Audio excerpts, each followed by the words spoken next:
ओम शांति। आज 11 सितंबर 2022 को अव्यक्त बाप दादा के अव्यक्त मधुर महावाक्य सुनेंगे। और ये अव्यक्त मधुर महावाक्य अव्यक्त बाप दादा ने 8 अप्रैल 1992 को सुनाए थे, जिसमें आज बाप दादा अपने आदि श्रेष्ठ डायरेक्ट रचना को देख रहे हैं। बाबा कहे, आप ब्राह्मण आत्माएं शिव वंशी ब्रह्मा कुमार कुमारियां हो, इसीलिए कल्प वृक्ष में आप सभी ब्राह्मण आत्माओं को बीज के समीप जड़ में बिठाया हुआ है, क्योंकि आप डायरेक्ट रचना हो। बाबा कहे, आप कल्प वृक्ष के जड़ में भी हो तो तने में भी हो। ब्राह्मण रूप में आप जड़ में हो और देवता स्वरूप में आप तने में हो। बाकी सभी आत्माएं तने से निकली हुई टाल टालियां हैं। बाबा कहे, इसीलिए वो अपने को डायरेक्ट रचना नहीं कह सकते हैं, वो इनडायरेक्ट रचना है। चाहे वो अपने आप को क्रिश्चियन कहलाएं, बुद्धिस्ट कहलाएं या मुस्लिम कहलाएं, लेकिन वो सभी टाल टालियां तने से निकली है। इसीलिए बाबा कहे, तुम जितना नशे से कहते हो कि हम परमात्मा की संतान है, इतना नशे से और कोई नहीं कह सकते। तुम बच्चों के नशे में और प्राप्ति में भी अंतर है। बाबा कहे, तुम बच्चे जब अपनी गोल्डन एज में है, तभी प्रकृति भी गोल्डन एज है और ये सृष्टि चक्र के समय में भी सुवर्ण काल है। इसीलिए जीवन मुक्त स्थिति सहज है। बाबा कहे, तुम्हारी जीवन मुक्त स्थिति सतो प्रधान समय में है, इसीलिए तुम पूरा आधा कल्प जीवन मुक्त स्थिति का अनुभव करते हैं। बाकी जो टाल टालियों की आत्माएं हैं, जो इनडायरेक्ट है, वह बाबा कहे पूर्ण समय जीवन मुक्त स्थिति का अनुभव नहीं करते हैं। और इनकी जीवन मुक्त स्थिति और जीवन बंद की स्थिति द्वापर के बाद के समय की है। वो भी जो आत्माएं द्वापर के आदि में आती है उनके लिए, जो कलयुग आदि में आती है तो उनकी तो थोड़े समय के लिए ही जीवन मुक्त स्थिति या गोल्डन एज स्थिति आयरन एज के समय में होती है। तुम्हारे जैसे गोल्डन एज स्थिति गोल्डन समय में नहीं होती है, जब प्रकृति भी गोल्डन एजेड होती है। तो इसीलिए बाबा कहे, तुम्हारी नशे में भी अंतर है, प्राप्ति में भी अंतर है। लेकिन अब बाबा पूछे कि अब आप कहां तक पहुंचे हो? क्या उस गोल्डन एजेड स्थिति तक पहुंचे हो कि होना चाहिए, करना चाहिए? अब ये चाहिए चाहिए शब्द नहीं होना चाहिए। बाबा कहे, अभी और कितना साल चाहिए? बाबा भी इसलिए पूछते, कितना साल चाहिए? तपस्या वर्ष के आरंभ में सभी बच्चों ने दृढ़ संकल्प किया था कि इस साल तपस्या करते हुए संपन्न बन ही जाएंगे। बाबा कहे, तपस्या वर्ष समाप्त होने को आया है, क्या अभी और एक वर्ष चाहिए? तपस्या करेंगे या सेवा करेंगे या दोनों ही करेंगे? कई लोग सोचते दोनों कैसे होगा। बाबा कहे, आप सभी का गायन है कि आप सभी कर्म योगी हो, खाली योगी नहीं हो। और इसीलिए सर्व की सेवा और स्व की सेवा साथ साथ होनी चाहिए। यह है यथार्थ सेवा। अगर सर्व की सेवा में स्व की सेवा में अलबेले हो जाते हैं तो ये यथार्थ सेवा नहीं है। बाबा कहे, उसमें थकावट अधिक होगी, खर्च अधिक होगा और संतुष्टि नहीं होगी। इसीलिए यथार्थ सेवा वही है जो सर्व की सेवा के साथ साथ स्व की सेवा या स्व की सेवा के साथ साथ सर्व की सेवा, उसी को कहते हैं यथार्थ सेवा। फिर बाबा कहे अभी प्रकृति भी और विश्व परिवर्तन का कार्य भी आप सबके कारण रुका हुआ है। प्रकृति भी आवाहन कर रही है कि अब मेरे मालिक आए, मुझे सेवा में लगाए। ऐसे प्रकृति भी आवाहन कर रही है। तो बाबा कहे तुम बच्चों को अब बाप समान बनना है। जिन बच्चों का ब्रह्मा बाबा से प्यार है, तो ब्रह्मा बाबा फरिश्ता है, संपूर्ण फरिश्ता स्वरूप। तो तुम बच्चों को भी संपूर्ण फरिश्ता स्वरूप को प्राप्त करना है। इसी को कहेंगे कि हाँ, ब्रह्मा बाप से भी प्यार है। इसीलिए बाबा कहे ये नहीं हो सकता कि हमारा ब्रह्मा बाबा से तो प्यार है लेकिन फरिश्ता स्वरूप नहीं है। बाबा कहे ऐसे तो भक्त आत्माएं भी बहुत गाते हैं, महिमा गाते हैं, हाँ, भगवान को खुश करने के प्रयत्न में लगे रहते हैं। तो बच्चे भी अगर यही शब्द कहेंगे कि हमारा ब्रह्मा बाप से तो बहुत प्यार है लेकिन फरिश्ता स्थिति से प्यार नहीं, तो बाबा कहे ये संभव नहीं।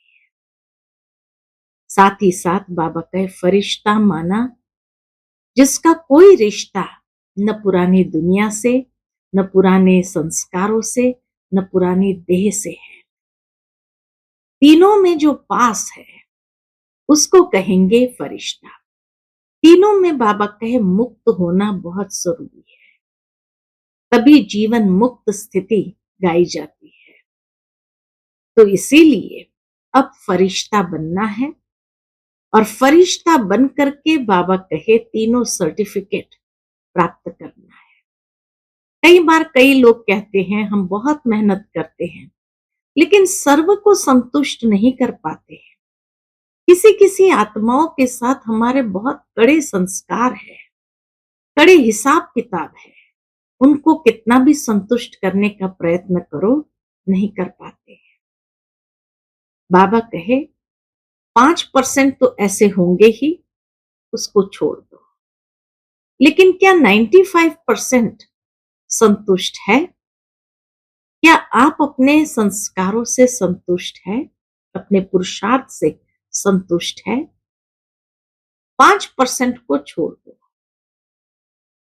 कई बार कई लोग कहते हैं अरे सभी कहाँ संतुष्ट होते हैं, बड़ों से भी आज सभी संतुष्ट नहीं है तो हमसे तो क्या। बाबा कहे बड़ों का हिसाब किताब अलग है, बड़ों को कभी कभी जज बनना पड़ता है और इसीलिए एक को हाँ करेंगे एक को ना करेंगे। जिसको हाँ करेंगे वो तो संतुष्ट होंगे, जिसको ना करेंगे वो तो संतुष्ट नहीं होंगे। तो इसीलिए बड़ों का हिसाब किताब अलग है। फिर भी 95% तो दिल से संतुष्ट है और संतुष्टता का सर्टिफिकेट देते हैं। तो इसीलिए बाबा कहे अभी आप स्ट्रिक्ट बनो अपने पुरुषार्थ में, नहीं तो बाप दादा को स्ट्रिक्ट होना पड़ेगा। आगे आने वाले समय में बाबा उन्हीं आत्माओं से मिलेंगे जो संपन्न बनेंगे, बाप समान बनेंगे। अगर समान नहीं बनेंगे तो बाबा मिलेंगे भी नहीं। आज धर्मराज के रूप में बाबा कहे, धर्मराज तो नहीं कहेंगे लेकिन सतगुरु के रूप में बाबा स्ट्रिक्ट है। आने वाले समय में सतगुरु की आज्ञा सिर माथे कहा जाता है। अगर सतगुरु की आज्ञा को सिर माथे नहीं करते तो ऐसे बच्चों के लिए बाबा स्ट्रिक्ट अवश्य होंगे। सुनते हैं बाबा के मधुर महावाक्य। आज की मुरली का टाइटल है ब्रह्मा बाप से प्यार की निशानी है अव्यक्त फरिश्ता बनना। आज बेहद का बाप अपने आदि श्रेष्ठ डायरेक्ट रचना को देख रहे हैं। ब्राह्मण आत्माएं डायरेक्ट शिव वंशी ब्रह्मा कुमार और कुमारियां हो। ब्राह्मण आत्माएं आदि देव की आदि रचना हो। इसीलिए कल्प वृक्ष में ब्राह्मण फाउंडेशन अर्थात जड़ में दिखाए हैं। बाबा कहे ब्राह्मण आत्माएं आदि देव यानी ब्रह्मा बाबा की आदि रचना हो, इसलिए कल्प वृक्ष में ब्राह्मण फाउंडेशन अर्थात जड़ में दिखाए गए हैं। अपना स्थान देखा है ना? तो वृक्ष में आप आदि रचना बीज के समीप जड़ में दिखाए गए हैं। बीज के समीप जड़ में दिखाए गए, इसलिए डायरेक्ट रचना। अन्य आत्माएं डायरेक्ट माता पिता अर्थात शिव बाप और ब्रह्मा माता अर्थात डायरेक्ट परमात्मा रचना नहीं है। आप डायरेक्ट माता पिता की रचना हो, फर्क है ना? उन आत्माओं में और हमारे में फर्क है ना? आप आदि रचना और अन्य धर्म आत्माओं की रचना, दोनों में अंतर है। वो धर्म आत्माओं की रचना है और आप बाबा कहे आदि रचना। आप आदि रचना और अन्य धर्म आत्माओं की रचना, दोनों में अंतर है। आप परमात्मा रचना अपने रचता माता पिता दोनों को अच्छी तरह से जानते हो। अन्य धर्म की आत्माएं आप तना से निकली हो। बाबा कहे अन्य धर्म की आत्माएं कहां से निकली है? आप तना से निकली है। आप जड़ भी हो और तना भी हो। ब्राह्मण रूप में वृक्ष की जड़ में हो और देवता रूप में वृक्ष के तने में हो। और सभी धर्म आप तना से निकलते हैं। तो आप डायरेक्ट रचना का कितना महत्व है? बाबा हम ब्राह्मण आत्माओं को अपना महत्व दिखा रहे हैं, स्पष्ट कर रहे हैं। डायरेक्ट बीज के साथ संबंध है, उन्हों का इनडायरेक्ट संबंध है, आपका डायरेक्ट है। आप सभी रूहानी नशे से कहेंगे कि हम परमात्मा संतान हैं। जो भी धर्म वाली आत्माएं आती है, वह सभी अपने को क्रिश्चियन, बौद्धि, इस्लामी कहलाएगी। डायरेक्ट शिव वंशी व आदि देव ब्रह्मा की रचना नहीं कहलाएगी। तो क्रिश्चियन, बौद्धि, इस्लामी कहलाएंगी। बाबा कहे आप तो शिव वंशी आदि देव ब्रह्मा की रचना है, वो नहीं कहलाएंगे। क्राइस्ट वंशी क्रिश्चियन कहेंगे, धर्म पिता क्राइस्ट के क्रिश्चियन है, यही जानते हैं। वह सभी धर्म पिता के वंश है और आप कहेंगे परमात्मा के। तो धर्म पिता और परम पिता कितना अंतर है? डबल विदेशी क्या समझते हैं? अब बाबा डबल विदेशी बच्चों को देख करके पूछते हैं, डबल विदेशी क्या समझते हैं? परम पिता के हो या धर्म पिता के हो? परम पिता के अर्थात डायरेक्ट रचना हो ना। तो डायरेक्ट और इनडायरेक्ट में कितना अंतर है? नशे में भी अंतर है तो प्राप्ति में भी अंतर है। इसीलिए भक्ति मार्ग में भी इनडायरेक्ट अपने इष्ट द्वारा बाप को याद करते हैं। हाँ, इष्ट को ही परमात्मा समझ करके याद करते हैं, तो इनडायरेक्ट हो गया। अगर कोई शिव भक्त भी है, बहुत सुंदर बात बाबा ने कही, अगर कोई शिव भक्त भी है तो वो भी शिव शंकर एक मान करके याद करते हैं, तो इनडायरेक्ट हो गया ना। जानते भी है कि राम का भी रामेश्वर है। रामेश्वर मंदिर में श्री राम ने भी जिसकी पूजा की, तो जानते हैं कि राम के भी रामेश्वर है, लेकिन फिर भी याद राम को ही करेंगे, शिव को नहीं करेंगे। तो भक्ति इनडायरेक्ट हो गई ना, क्योंकि भक्त आत्माओं की रचना भी पीछे की आत्माएं हैं। आप डायरेक्ट परमात्मा वंशी आत्माएं हो। कितना बाबा डायरेक्ट और इनडायरेक्ट का कॉन्ट्रास्ट बताते हुए हम बच्चों को एहसास कराते हैं कि तुम डायरेक्ट परमात्मा वंशी आत्माएं हो। द्वापर में भक्ति भी करते हो तो बिना पहचान के भी पहले शिव बाप की भक्ति करते हो।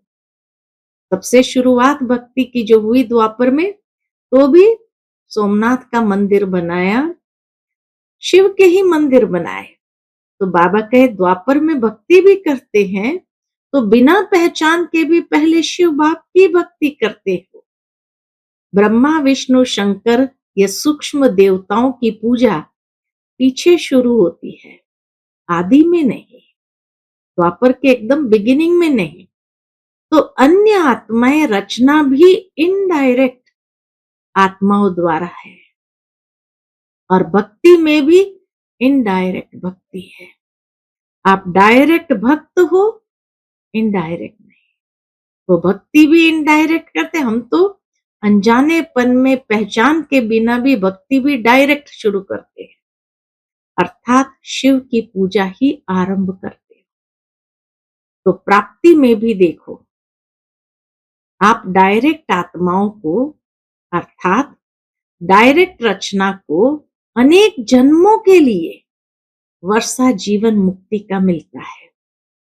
हाँ, प्राप्ति में भी इतना अंतर कि हमें अनेक जन्मों के लिए डायरेक्ट रचना होने कारण वर्षा भी जीवन मुक्ति का मिलता है। अन्य आत्माओं को जीवन मुक्ति का वर्षा इतने समय का नहीं मिलता है। आपकी जीवन मुक्ति आधा कल्प चलती है, और अन्य आत्माओं को जीवन मुक्ति और जीवन बंध दोनों ही आधा कल्प के अंदर मिलता है, वह भी द्वापर से आदि वाली आत्माओं को। पीछे वाली आत्माओं को तो थोड़े जन्मों में ही दोनों ही प्राप्ति होती है, जीवन मुक्ति की भी और जीवन बंध की भी। और विशेषता, और क्या विशेषता है डायरेक्ट रचना और इनडायरेक्ट रचना की? और विशेषता यही है कि आपकी जीवन मुक्ति अर्थात गोल्डन सिल्वर एज चक्र के भी गोल्डन सिल्वर समय पर प्राप्त होती है। आपकी गोल्डन एज है तो युग भी गोल्डन एज का है, प्रकृति भी गोल्डन एज है। चक्र को अच्छी तरह से जानते हो, बाबा कहे चक्र को अच्छी तरह से जानते हो ना। और अन्य आत्माओं की जब गोल्डन एज है तो युग कॉपर एज या आयरन एज है। कॉपर एज में उन्हों की गोल्डन एज है और आपकी गोल्डन एज में गोल्डन एज है। अर्थात सतयुग में सुवर्ण काल में हमारी सुवर्ण स्थिति है, सतो प्रधान स्थिति है। तो कितना अंतर हुआ? आप सतो प्रधान है तो प्रकृति भी सतो प्रधान है, वह रजो प्रधान प्रकृति में सतो प्रधान स्टेज का अनुभव करते हैं, तो क्वालिटी में तो अंतर होगा। तो डायरेक्ट और इनडायरेक्ट रचना का कितना अंतर है? इतना नशा है, अब बाबा पूछते हैं इतना नशा है कि हम डायरेक्ट परमात्मा रचना है, सदा नशा रहता है या कभी कभी नशा चढ़ता है? परसेंटेज में फर्क पड़ जाता है, कभी 100% रहता है तो कभी 50%। लेकिन रहना क्या चाहिए? सदा एक रस रहना चाहिए। बाबा कहे नशा सदा एक रस रहना चाहिए ना। तो चाहिए चाहिए कब तक कहेंगे, ऐसा रहना चाहिए। सदा नशा रहता है ये फलक से नहीं कहते हो, रहना चाहिए ये कहते हो। तो संपूर्ण बनना अर्थात जिसमें ये चाहिए शब्द समाप्त हो जाए, उसको कहेंगे संपूर्ण। सभी के मुख से ये निकले कि सदा है, चाहिए नहीं, सदा है। उसके लिए कितने वर्ष चाहिए? बाप भी चाहिए पूछते हैं। बाप भी चाहिए पूछता है, कितने वर्ष चाहिए? 10 चाहिए कि उससे भी ज्यादा व कम चाहिए? क्योंकि तपस्या वर्ष आरंभ किया, बाबा स्मृति दिलाते हैं कि तपस्या वर्ष आरंभ किया, अब तो समाप्ति का समय आ गया। लेकिन जब आरंभ किया तो सबने क्या संकल्प किया? संपन्न बन जाएंगे, यही सोचा था ना। वर्ष तो समाप्त हुआ, लेकिन आप संपन्न हो गए या होना है? और वर्ष चाहिए? पूछते बाबा। औरों को चैलेंज करते हो कि सेकंड में जीवन मुक्ति का वर्षा लो। सेकंड में मुक्ति, जीवन मुक्ति का वर्षा लो। या कहते हो 25 वर्ष में वर्षा लो। तो 12 मास में कितने सेकंड, कितने दिन हुए? तो सबको संपन्न बन जाना चाहिए या अभी भी समय चाहिए? क्या रिजल्ट है?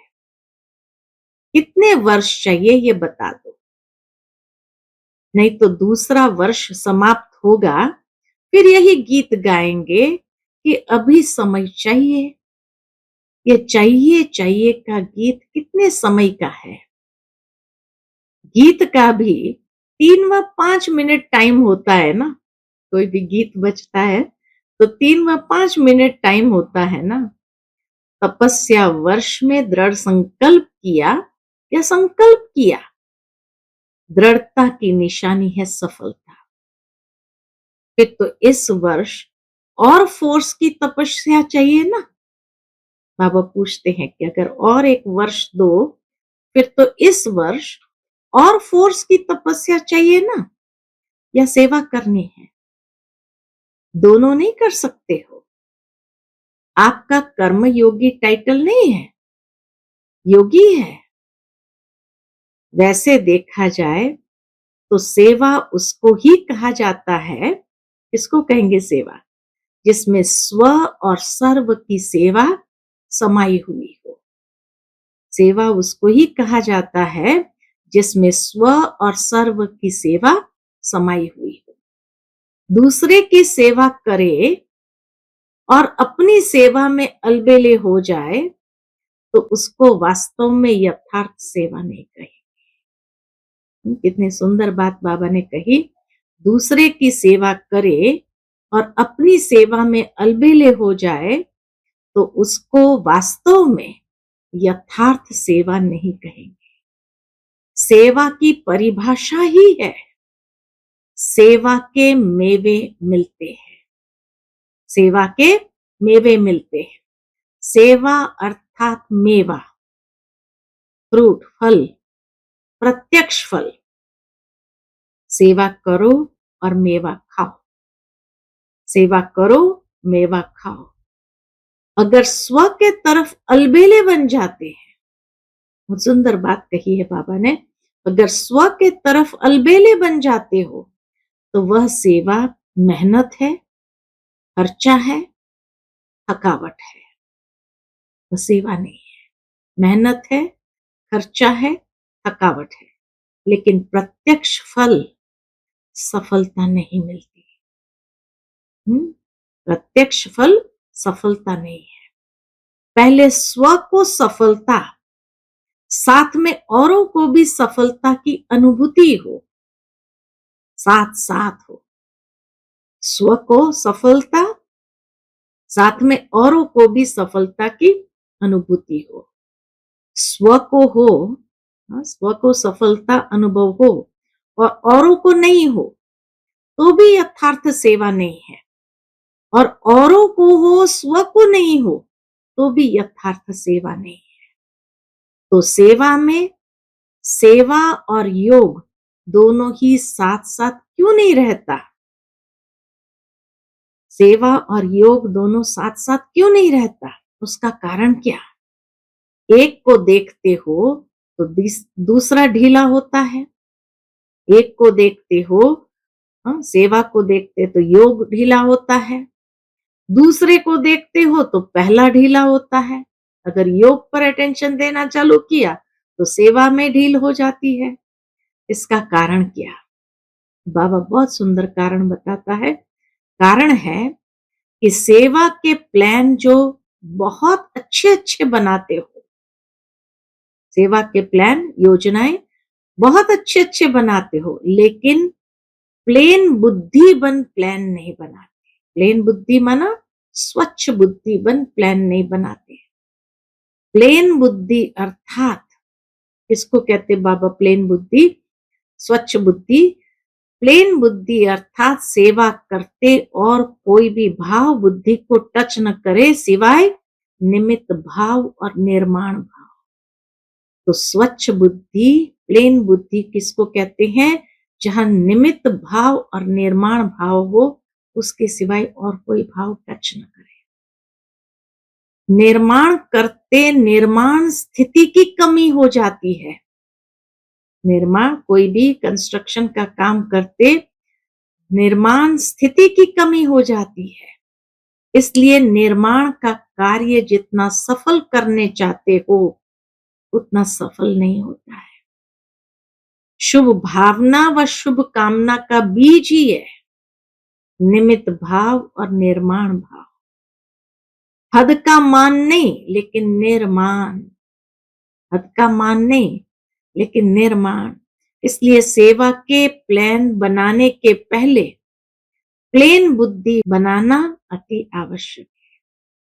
तो सेवा के प्लान बनाने के पहले प्लेन बुद्धि, निमित्त भाव, निर्माण भाव बनाना अति आवश्यक है। नहीं तो प्लेन बुद्धि के बजाय क्या हो जाता है?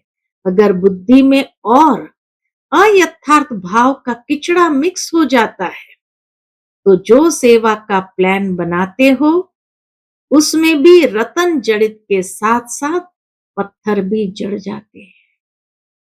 रत्न जड़ित होने के बजाय पत्थर भी जड़ जाते हैं। रत्न और पत्थर मिक्स हो जाते हैं। 9 रत्न जड़ेंगे तो एक पत्थर मिक्स करेंगे। अगर और कोई निमित्त भाव, निर्माण भाव के सिवाय और कोई भाव हुआ, माना पत्थर जड़ना। कोई भी चीज में 9 रियल हो और एक आर्टिफिशियल हो तो वैल्यू क्या होगी? और ही लेने वाले के भी संकल्प चलेंगे कि ये 9 भी रियल है या मिक्स है। इसलिए सेवा के प्लान के साथ साथ प्लेन बुद्धि का अटेंशन पहले रखो। निमित्त और निर्माण का, नम्रता। अगर प्लेन बुद्धि है और सेवा के प्लान इतना बड़ा नहीं भी है, फिर भी प्लेन बुद्धि वाले को नुकसान नहीं है, बोझ नहीं है। सेवा का फायदा कम है लेकिन नुकसान तो नहीं कहेंगे ना। मिक्सचर बुद्धि में तो नुकसान है। इसलिए ये वर्ष भी तपस्या का करेंगे? पूछते बाबा। इसलिए यह वर्ष भी तपस्या का करेंगे? सेवा में तो कहते हो कि नीचे आ जाते हैं, तो क्या करेंगे? सिर्फ तपस्या करेंगे? जब स्वयं संपन्न बनो तब विश्व परिवर्तन का कार्य भी संपन्न होगा। जब स्वयं संपन्न बनो तब विश्व परिवर्तन का कार्य भी संपन्न होगा।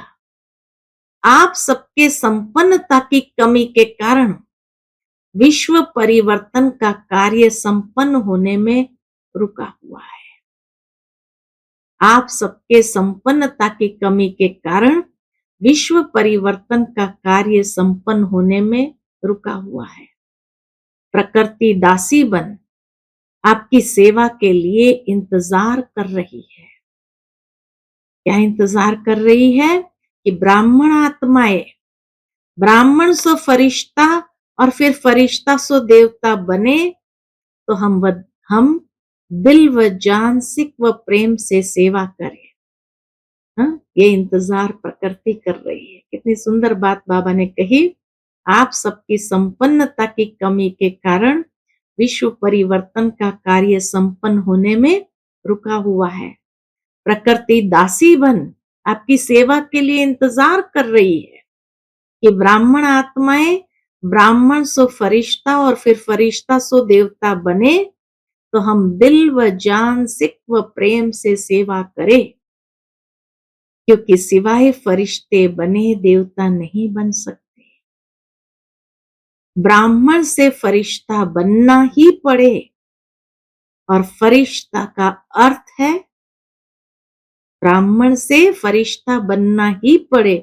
और फरिश्ता का अर्थ ही है जिसका पुरानी दुनिया, पुराने संस्कार, पुरानी देह के प्रति कोई आकर्षण का रिश्ता न हो। फरिश्ता का अर्थ है जिसका पुरानी दुनिया, पुराने संस्कार, पुरानी देह के प्रति कोई आकर्षण का रिश्ता न हो। तीनों में पास चाहिए, तीनों से मुक्त। वैसे भी ड्रामा में पहले मुक्ति का वर्षा है, फिर जीवन मुक्ति का। वाया मुक्ति धाम के आप जीवन मुक्ति में नहीं जा सकते। वाया मुक्ति धाम के आप डायरेक्ट जीवन मुक्ति धाम में नहीं जा सकते।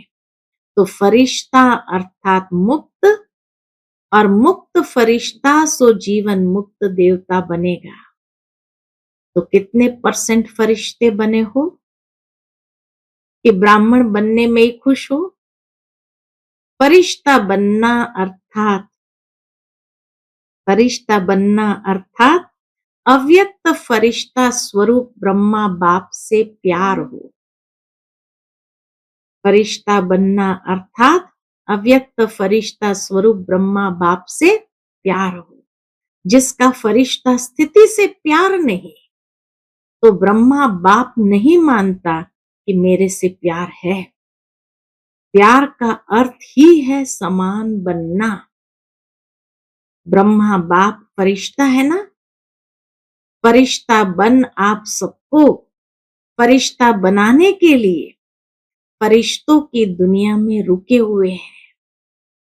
सिर्फ मुख से नहीं कहो कि बाप से बहुत प्यार है, क्या वर्णन करें। लेकिन ब्रह्मा बाप सिर्फ कहने से खुश नहीं होते, बनने से होते हैं। कहने वाले तो भक्त भी बहुत है, इतने प्यार के गीत गाते हैं, इतने प्यार के गीत गाते जो अनेकों को हंसा भी देवे तो रुला भी देवे। वह सब है कहने वाले, और आप हो बनने वाले। अगर सिर्फ कहते रहते हैं तो समझो अभी भक्ति का अंश रहा हुआ है। कहने वाले हो, बनने वाले नहीं हो, तो बाबा कहे समझो अभी भक्ति का अंश रहा हुआ है। ज्ञानी तू आत्मा, योगी तू आत्मा नहीं कहेंगे, लेकिन भक्त योगी आत्मा कहेंगे। अब क्या करेंगे? बाबा थोड़ा स्ट्रिक्ट भी हो जाता है। कोई नवीनता दिखाएंगे या जैसे इस वर्ष किया वही करेंगे? ऐसा भी समय आएगा, देखो बाबा की भविष्यवाणी, ऐसा भी समय आएगा जो बाप दादा उन्हों से ही मिलेंगे जो करने वाले हैं, जो बनने वाले हैं, सिर्फ कहने वाले नहीं। उन्हीं से बाबा मिलेंगे। अभी तो सभी को अलाउ कर देते हैं, भावना वाले भी आ जाओ, ज्ञानी योगी तू आत्मा भी आ जाओ, लेकिन समय परिवर्तन होना ही है। इसलिए अपने ऊपर और 10 गुना अंडरलाइन करके परिवर्तित होकर दिखाओ। फिर बाप दादा को उल्हना नहीं देना कि ऐसे कैसे होगा, ऐसे क्यों किया, आप पुरुषार्थ में स्ट्रिक्ट नहीं होते हो तो बाप को स्ट्रिक्ट होना ही पड़ेगा। कितना ऑफिशियल बाबा हो गए। आप पुरुषार्थ में स्ट्रिक्ट नहीं होते हो तो बाप को स्ट्रिक्ट होना ही पड़ेगा। अभी तो बाप के प्यार स्वरूप से चल रहे हो, पल रहे हो, लेकिन सतगुरु का रूप धर्मराज नहीं, सतगुरु की आज्ञा सिर माथे गाया हुआ है। अभी तो बाप दादा मीठे बच्चे, प्यारे बच्चे कह करके चला रहे हैं। अगर प्यार है, मिलन की प्यास है, तो समान बनकर मिलो। महान अंतर में नहीं मिलो, महान अंतर में नहीं मिलो। समान बनकर मिलन में बहुत मजा है। ये मजा और है। अच्छा, बाप से मिल लिया। अभी उस समय जो चलता था, अभी बाप से मिल लिया, दृष्टि ले लिया, वहां गए तो फिर कोई कमजोरी आ गई, शक्ति मिली और काम में लाई। एक दो बार विजयी बने, फिर कमजोर बन गए। तो यह अनेक प्रकार का मिलना है, यह अपने प्रकार का मिलना है। बाबा कहे यह अपने प्रकार का मिलना है, लेकिन यथार्थ प्यार, यथार्थ मिलन इससे बहुत ऊंचा है, बहुत बहुत प्यारा है। उसका अनुभव करो। समझा?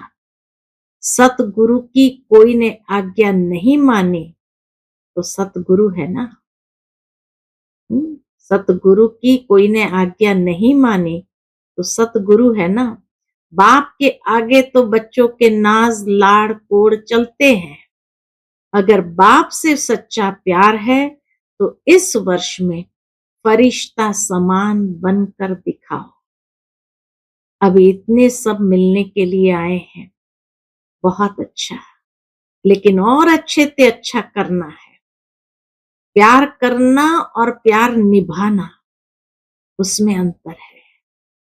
करने वाले सभी हो, अगर प्यार नहीं होता तो इतने सब क्यों आते हैं।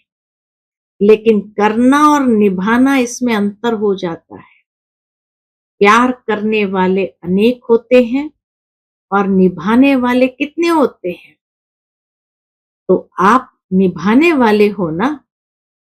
निभाने वाले फिर चाहिए चाहिए नहीं करेंगे। बाबा कहे निभाने वाले फिर चाहिए चाहिए नहीं कहेंगे। प्रैक्टिकल में सिर्फ मुख से नहीं, सुनाया ना कि तपस्या के चार्ट में भी अपने को मार्क्स, सर्टिफिकेट देने वाले बहुत हैं, लेकिन सर्व के संतुष्ट के सर्टिफिकेट कोई कोई को प्राप्त होता है। चार्ट रखने वाले भी बहुत निकले, अपने को अच्छे से अच्छा सर्टिफिकेट देने वाले भी बहुत निकले। बहुत नहीं, लेकिन कुछ है। सेकंड नंबर वाले बहुत है, लेकिन सबके मुख से यह निकले, सबके मुख से यह निकले कि हाँ यह नंबर 1 है, सबके दिल से यह दुआओं का सर्टिफिकेट मिले, इसको कहेंगे नंबर 1। कई बच्चे कहते हैं कि हम तो ठीक है, लेकिन कोई कोई आत्मा का कोई कड़ा हिसाब है हमारे से, जो कितना भी उसको संतुष्ट करते, लेकिन वह संतुष्ट नहीं होता। बाप दादा ने पहले भी कहा था कि अगर ऐसा कोई कड़ा हिसाब किताब है भी, तो भी कम से कम 95% सर्टिफिकेट मिलने चाहिए। 5% का कड़ा हिसाब किताब है, 95% का तो सर्टिफिकेट मिलना चाहिए। 5% का कड़ा हिसाब किताब है, वह भी माफ है, वो बाबा का माफ है। लेकिन 95% दिल से दुआएं दे, 95% दिल से दुआएं दे। कई ऐसे कहते हैं कि सबसे संतुष्ट कौन है? ऐसा तो एक भी दिखाई नहीं देता। बड़ों के लिए भी सोचते हैं कि इनसे ही नाराज है, तो हमसे हुए तो क्या बड़ी बात है। लेकिन उन्हों से, बड़ों से 95% दिल से राजी है। बड़ों की बात दूसरी है। बड़ों को जज बनना पड़ता है, तो दो में से एक की बात हाँ करेंगे, वह कहेंगे बहुत अच्छे, और जिसको ना करेंगे वह कहेंगे ये भी अच्छे नहीं है, बड़े भी अच्छे नहीं है। तो जज एक को हाँ करेगा या दोनों को, तो वह बातें अलग बात है। बाबा कहे बड़ों की बात ही अलग है, लेकिन दिल की तपस्या, दिल का प्यार, निमित भाव, शुभ भाव को वो सर्टिफिकेट सामने देखो।